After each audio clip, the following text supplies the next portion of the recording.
The preliminary psychical conditions to the dominion of the proletariat. It will have occurred to very many readers that in this investigation I have spoken only of economic conditions. I have not investigated what are to be the ethical foundations of the new society, whether they shall rest upon Kantian or Spencerian, upon the categorical imperative, or whether the greatest good to the greatest number shall be the principal motive. I have not investigated which of the above theories shall constitute the juridical foundation, whether the right to the complete product of labor, or the right to existence, or some other one of the fundamental economic rights which the judicial socialists have discovered. No doubt laws and ethics will play a part in the social revolution, but the determining factor will always be the demands of economics. But beside law and ethics, psychology also comes into consideration. Will not problems arise therefrom for the proletarian regime and those of great significance? Does not the socialist society presuppose extraordinary people, actual angels in unselfishness, joy in labor, and intelligence? Will not the social revolution with the present race full of egoism and brutality be the signal for a raging battle for spoils or lead to a universal idleness? All transformations of economic foundations amount to nothing so long as mankind is not ennobled. The treatment and the text are not new. They were sung 100 years ago as the song arose of the crushed oppressed classes. The gentle landlords of the Holy Alliance would gladly have given their beloved children all possible freedom, but these children must first attain the necessary ripeness. I do not intend to deny that every system of production demands certain definite technical and also psychological preliminary conditions in order to enable it to be realized. What shall be the necessary forms of these psychological conditions of a given manner of production depends upon the character of the economic tasks which it sets forth. No one will claim that in my investigation I have presupposed mankind of an angelic character. The problem that we have to solve presupposes intelligence, discipline, and talent for organization. These are the psychological foundations of a socialist society. Those are just the ones that the capitalist society has created. It is the historical task of capital to discipline and organize the laborers, and to widen their intellectual horizon beyond the boundaries of the workshop and the church door. For socialism to rise on the basis of handwork or agricultural industry is impossible, not simply on economic grounds because of the low productivity of industry, but also for psychological reasons. I have already shown how small bourgeois psychology inclines towards anarchy and opposes the discipline of the social industry. It is one of the greatest difficulties that capital meets in the beginnings of capitalist production, in that it must take its first laborers directly from handwork or from agriculture. It had to fight with this in the 18th century in England and today in the southern states of America, which renders very difficult the rapid advance of the great industry, notwithstanding the nearness to raw materials greatly favors such industry.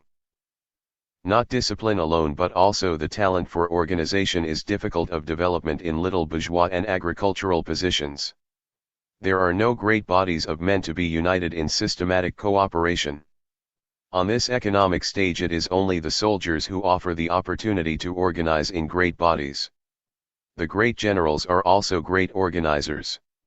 Capitalist production transplants the task of organization of great masses of the community to industry. The capitalists constitute naturally the head people, the field generals of those who are under them, and become prominent factors in organization.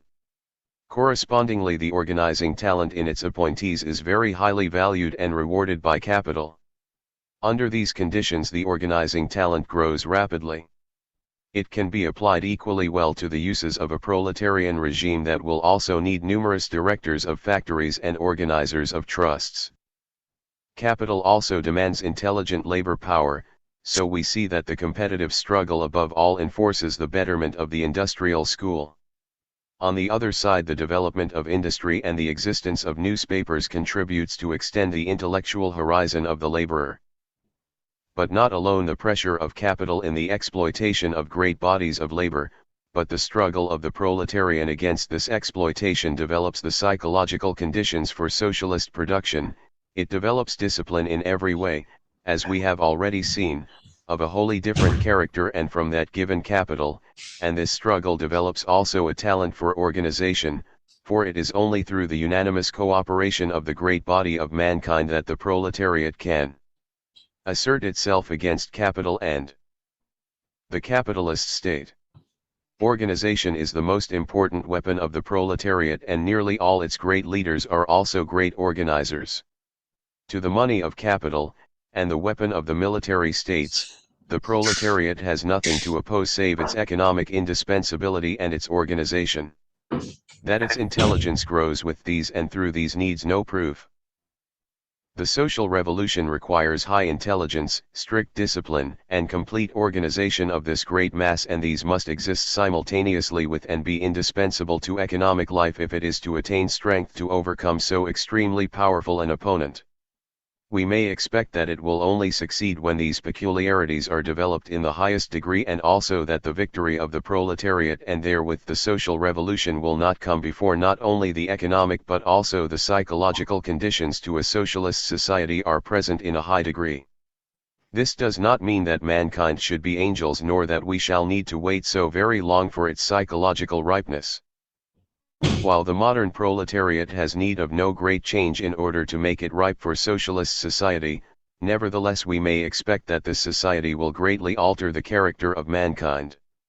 That which is demanded as a preliminary condition to a socialist society, and which the capitalist society makes impossible, and which would be therefore the most impossible preliminary condition, that is, the creation of a higher type of mankind than the modern one, that will be the natural result of socialism.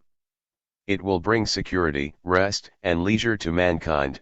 It will raise their minds above the commonplace because they will no longer need to continuously think of where the bread for the morrow is to come from. It will make personalities independent of other personalities, so that the feeling of slavery as well as of human adoration will disappear. It will at the same time create a balance between country and city, make the treasures of the cultured rich attainable to all mankind, and give back to them the nature which arises from the strength and joy of living. Simultaneously with the abolition of the physiological roots of pessimism, it will do away with the social ones also, together with the misery and degradation of the one who makes a virtue of necessity, and the satiety of the other who in idle luxury has drained the cup of enjoyment even to the dregs. Socialism will abolish poverty and satiety and unnaturalness, make mankind joyful, appreciative of beauty, capable of happiness, and thereby it will bring freedom in scientific and artistic creation for all. May we not expect that under such conditions a new type of mankind will arise which will be far superior to the highest type which culture has hitherto created? An overman, Übermensch, if you will, not as an exception but as a rule, an overman compared with his predecessors, but not as opposed to his comrades, a noble man who seeks his satisfaction not by being great among crippled dwarfs, but great among the great, happy among the happy, who does not draw his feeling of strength from the fact that he raises himself upon the bodies of the downtrodden, but because a union with his fellow workers gives him courage to dare the attainment of the highest tasks. So we may expect that a realm of strength and of beauty will arise that will be worthy the ideal of our best and noblest thinkers.